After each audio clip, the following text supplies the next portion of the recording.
नमस्कार, मैं जीवन Kumar Shah, assistant professor, degree college Jagannathpur, Kolhan university, Chaibasa, department of history.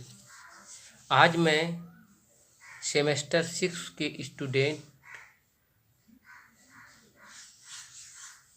जो ऑनर्स के हैं इतिहास के, उनके लिए एक टॉपिक लेकर आया हूँ, राजा राम मोहन राय। तो इस टॉपिक्स को जानना बहुत ही आवश्यक है।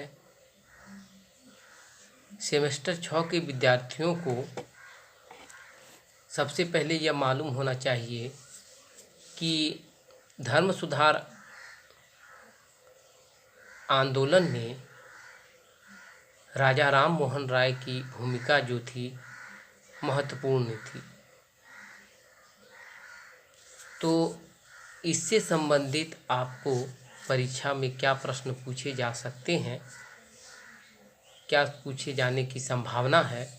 अगर प्रश्न पूछा जाए कि राजा राम मोहन राय के बारे में आप क्या जानते हैं, उनके सुधारों का वर्णन करें, राजा राम मोहन राय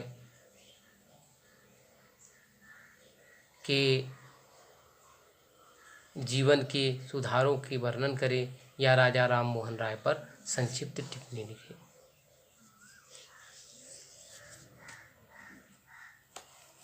कुछ विद्वान राजा राम मोहन राय का जो जन्म है 1774 बताते हैं, लेकिन कुछ विद्वानों का मत है कि इनका जन्म जो है बंगाल में 1772 ईस्वी में हुआ है। उनकी उत्तम शिक्षा की व्यवस्था बंगाल में ही की गई थी। संस्कृत, फारसी, अरबी, अंग्रेजी, फ्रेंच, लैटिन, ग्रीक आदि भाषाओं का उसने गहरा अध्ययन किया और उन्होंने समस्त धार्मिक ग्रंथों का भी अध्ययन किया। उपनिषद, गीता, बाइबल, रामायण, महाभारत इत्यादि समस्त भाषाओं और कुछ नीति संबंधी ज्ञानवर्धक दार्शनिकों के भी लेख उन्होंने पढ़ रखे थे, जो कुछ विदेशी थे और कुछ भारतीय थे। तो राजा राम मोहन राय एक उद्भट विद्वान भी थे। उन्होंने सबसे पहले पाश्चात्य दर्शन से काफ़ी प्रभावित हुए और उन्होंने 1809 ईस्वी में प्रसिद्ध पुस्तक एकेश्वरवाद को उपहार यानी गिफ्ट ऑफ मोनोथीसिस लिखा, या तोबहत उल मुहिद्दीन फारसी भाषा में लिखी। इसमें उन्होंने एकेश्वरवाद की स्थापना की और एकेश्वरवाद की स्थापना पर उन्होंने बल दिया। 1805 ईस्वी में वह ईस्ट इंडिया कंपनी के एक अधिकारी जॉन डिग्बी के संपर्क में आए। जॉन डिग्बी इनका एक मित्र था, उनके संपर्क में आए और वो आकर कंपनी की सेवा करने लगे। 1814 ईस्वी में जब जॉन डिग्बी इंग्लैंड लौट गए तो उसके पश्चात कंपनी की यह नौकरी छोड़ दी और अस्थायी रूप से वो कलकत्ता में आकर निवास करने लगे। ये उनका संक्षिप्त जीवन परिचय रहा। कलकत्ता में ही वह डेरेजियो और उसके संपर्क में आए। उसके प्रभाव से उन्होंने 1815 ईस्वी में आत्मीय सभा की स्थापना की, जिसमें धार्मिक विषयों पर चर्चा की जाती थी कि धर्म क्या है, कौन, ये सब बातें उन पर चर्चा होती थी। अब राजा राम मोहन राय पूरी तरह सामाजिक धार्मिक सुधार के कार्य में व्यस्त हो गए। उनका जीवन धार्मिक कार्यों में ही धर्म सुधार कार्यों में ही व्यतीत होने लगा। उन्होंने मूर्ति पूजा, बलि प्रथा, कन्या विवाह, भ्रूण हत्या और दासियाँ, जो मंदिर में दासियाँ थी, नरबलि जो हुआ करती थी, और विधवा की जब उसके पति मर जाते थे तो उनका जीवन बड़ा ही एकदम कष्टमय और शोषणमय बना दिया जाता था। इस पर उन्होंने अपना विचार व्यक्त करते हुए इन्हें घोर बुराई के रूप में संबोधित किया। यह हिंदू धर्म की घोर बुराइयां बताए। उन्होंने ऐसा कहा, लोगों को नई और भौतिकवादी चेतना की ओर इन्होंने अग्रसर किया। छुआछूत की इन्होंने निंदा की तथा स्त्रियों की दशा सुधारने के लिए उनके शैक्षणिक विकास करने का इसने प्रयत्न किया।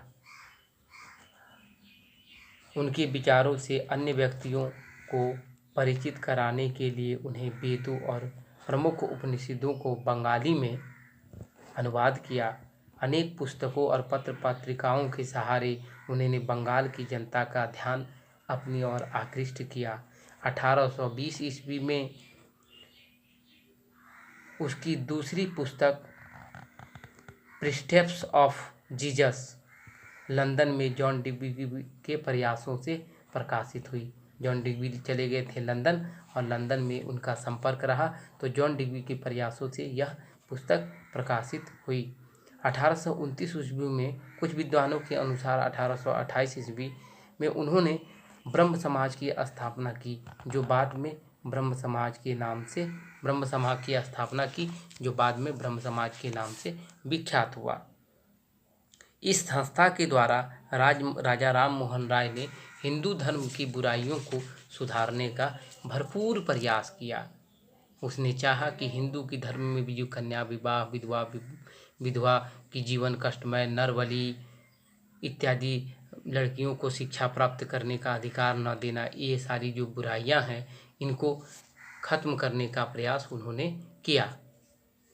उन्होंने सामाजिक और शैक्षणिक सुधार भी किए। उसके इन कार्यों में अनेक हिंदू और ईसाई, यहाँ तक कि अनेक उनके परिवार वाले भी कट्टर विरोधी हो गए। ये सब जो थे ईसाई और खासकर हिंदू वर्ग उनके कट्टर विरोधी हो गए, उनका कहा मानने ने, परंतु अपना वह काम करते रहे। 1830 ईस्वी में वह इंग्लैंड गए और वहीं ब्रिस्टल में डॉक्टर कॉर्पलेल के निवास स्थान पर उसकी मृत्यु हो गई। राजा राम मोहन में यह जो सुधार जो हुआ, उन्होंने ब्रह्म समाज की स्थापना जो 1829 ईस्वी में उन्होंने की, इसकी यह महत्वपूर्ण जीवन की उपलब्धि रही। ब्रह्म समाज एक विश्वव्यापी ईश्वर की स्थापना पर बल दिया।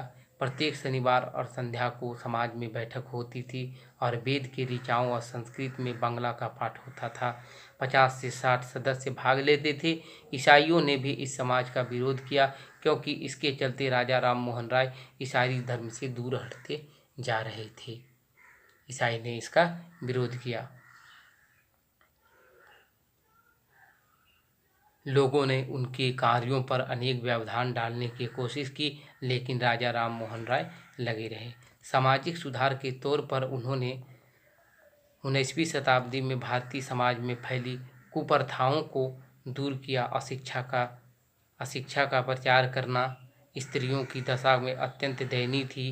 बाल विवाह, सती विवाह, शिशुबद्ध विधवाओं की दुखद स्थिति हिंदू समाज के प्रतिष्ठा घटा दी थी। छुआछूत, जाति प्रथा, कठोर नियम थे।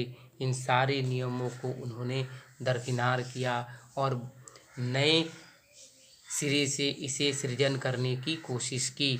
उन्होंने बताया ये सारे कुप्रथाएं हमारे सामाजिक जीवन में एक खराब बुराई के रूप में है, इसकी वह निंदा करते हैं और लोगों को अनेक प्रकार से पत्र पत्रिकाओं के माध्यम से उन्होंने जागृत करना शुरू किया। शिक्षा और साहित्य में उसका योगदान जो था विकास में महत्वपूर्ण था। राजा राम मोहन का यह विश्वास था कि भारतीय में कुपमंडुकता समाप्त किए बिना यथार्थ सामाजिक प्रगति नहीं हो सकती है। इसके लिए उसने आवश्यक कार्य किए और उसने पाश्चात्य शिक्षा पर कलकत्ता में हिंदू कॉलेज की स्थापना कराई। और 1817 ईस्वी में उन्होंने अपने एक खर्च पर अंग्रेजी स्कूल 1817 ईस्वी में कलकत्ता में ही स्थापित कर दिया। पश्चात शिक्षा के समर्थक होने के बावजूद भारतीय सभ्यता और संस्कृति को उन्होंने उजागर किया और 1825 ईस्वी में कलकत्ता में एक वेदांत कॉलेज की स्थापना उन्होंने ही की। शिक्षा के प्रसार के साथ साथ राजा राम मोहन राय बांग्ला साहित्य की समृद्धि किया, वेदांत और उपनिषदों का बांग्ला में अनुवाद किया और बंगाली व्याकरण की उसने रचना की। अंग्रेजी, फारसी, संस्कृत अन्य महत्वपूर्ण ग्रंथों का बांग्ला में अनुवाद किया। 1821 ईस्वी में उन्होंने साप्ताहिक पत्रिका संवाद कौमुदी का प्रकाशन किया, जिसके कार्य बंगाली शिक्षा और साहित्य को पर्याप्त प्रगति देना था। राजा राम मोहन के यह कार्य, जो सामाजिक जीवन पर अत्यंत ही सराहनीय और विश्वसनीय है, उनका दार्शनिक जीवन में बिपिन चंद्र के अनुसार उनका विश्वास था कि सभी धर्म समाज के भ्रष्ट तत्वों की मूल जड़ को उखाड़ फेंकने की कोशिश करे। एकेश्वरवाद को विश्व धर्म के रूप में वो स्थापित करना चाहते थे। राजा राम मोहन राय ने वेदांत कॉलेज और ब्रह्म सभा समाज और अनेक स्कूल, कॉलेज, पत्र पत्रिकाओं के मेरातुल अखबार भी उन्होंने निकाला था। संवाद कौमुदी मेरातुल अखबार जो निकाला था उसने फारसी भाषा में निकाला था।